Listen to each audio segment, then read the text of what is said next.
Monkey and the Flea. Hello, this is Jana and welcome to Story Nory.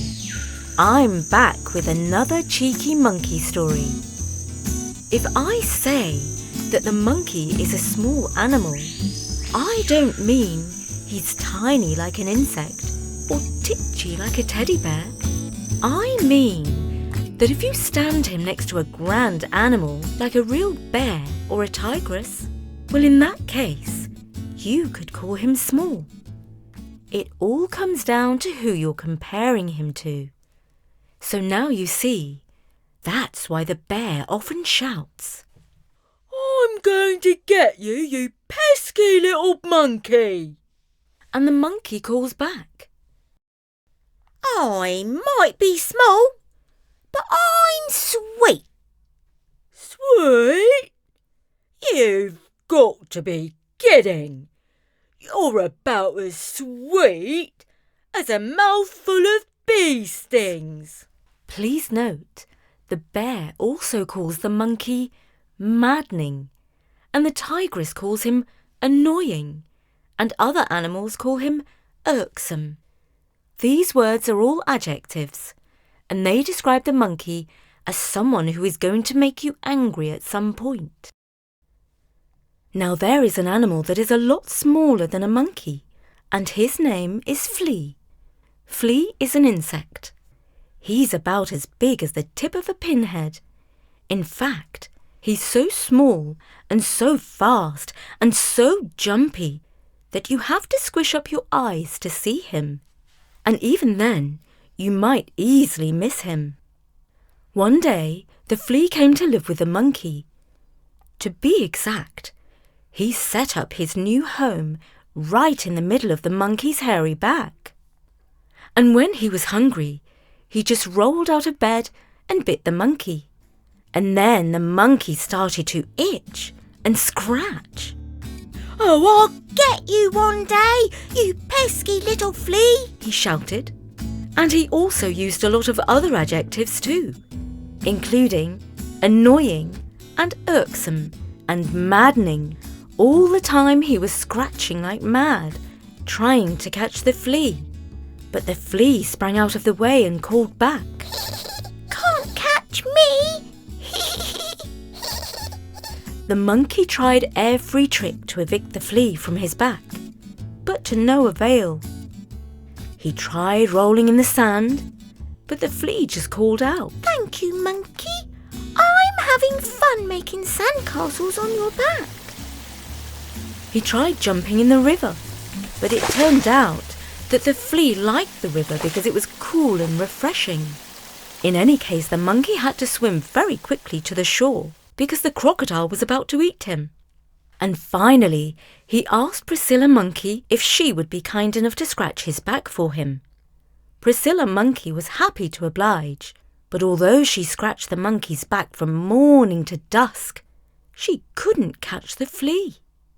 In fact, the flea became even more annoying, jumping up and down and biting the monkey all over. The flea had huge fun dodging the sharp claws of the monkey and of his friend Priscilla. He grew so confident in his ability to spring on his 6 legs to safety that one day he sat on the monkey's nose. The monkey felt him tickling and went all cross-eyed, trying to see him. Monkey's funny expression made the flea laugh. "Ha ha! Can't catch me. I'm small but mighty." But do you know what? It just so happened that the monkey had a peanut shell in his hand. And in a flash, he clapped it onto his nose. And this time he was quicker than the flea. He had finally caught his minuscule enemy. "At last, I have you in my power," he declared wickedly. "Say your prayers, you bloodthirsty little critter.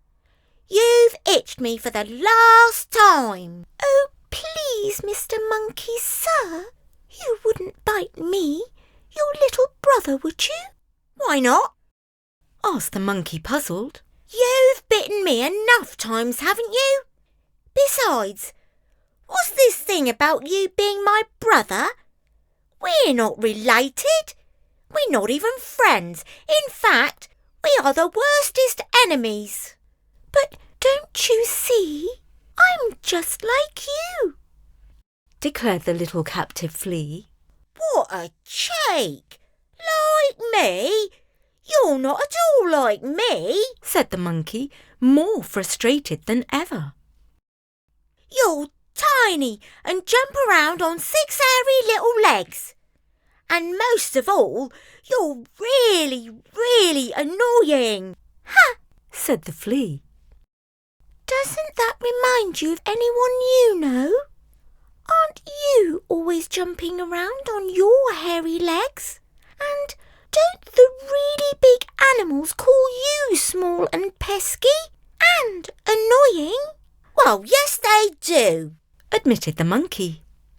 So, you see, we're just the same, you and me.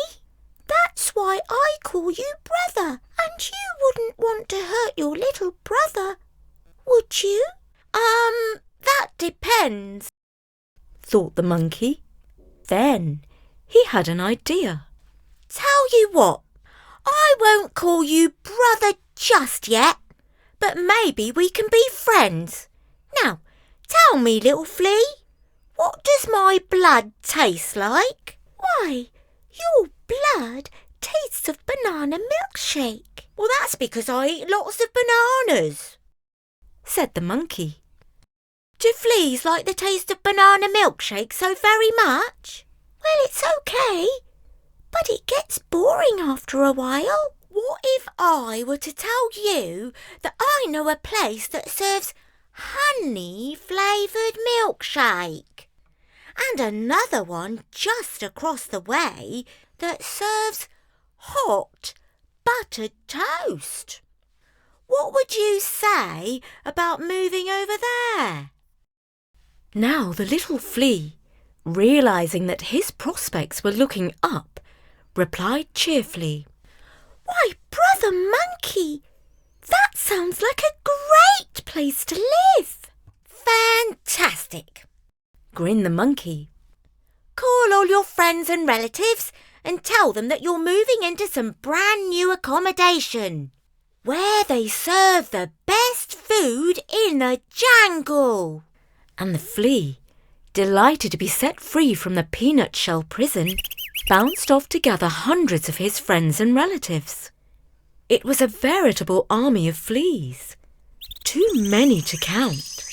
In fact, there might have been thousands of them. The flea army took a solemn oath not to bite any monkeys before jumping onto the two monkeys' backs. Then the monkey pair swung through the trees, carrying the fleas to the place where the tigress and the bear lived, just opposite each other.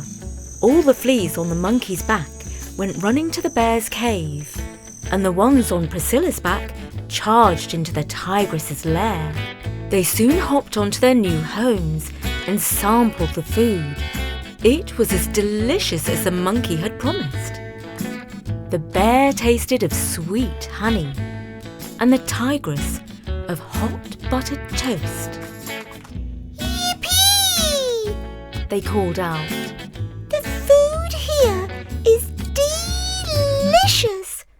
Thank you, brother and sister. No problem, replied the monkey, relieved. Hope you live happily ever after in your new homes. But the bear and the tigress were far from happy, and nothing they could do would get rid of the fleas. Not diving in the river, not rolling in the sand, not scratching each other's backs. The bear itched all day and night. I'll get you, you pesky little fleas, he called out. The tigress was also going mad with itching. You little fleas are even more annoying than monkeys, she cried. And both the bear and the tigress hopped around trying to shake off the fleas. But it was no use. The fleas were unshakable and more than likely to stick around for some time. And the monkey sat high up in a tree, clapping with joy at the scene below. I am no longer the most irritating animal in the jungle, he announced. and I don't mind losing my top title, because it's fun to watch the funny new dance that the bear and the tigress have come up with. I shall call it the Flea dance. And remember, however small you are, there's always someone smaller. And however big you are, there's always someone bigger. And however tricky you are, there's always someone trickier. And that was The Monkey and the Flea, read by me, Jana, for StoryNory.com. I hope you enjoyed the story. What a cheeky monkey! Drop by soon for more stories. Bye for now.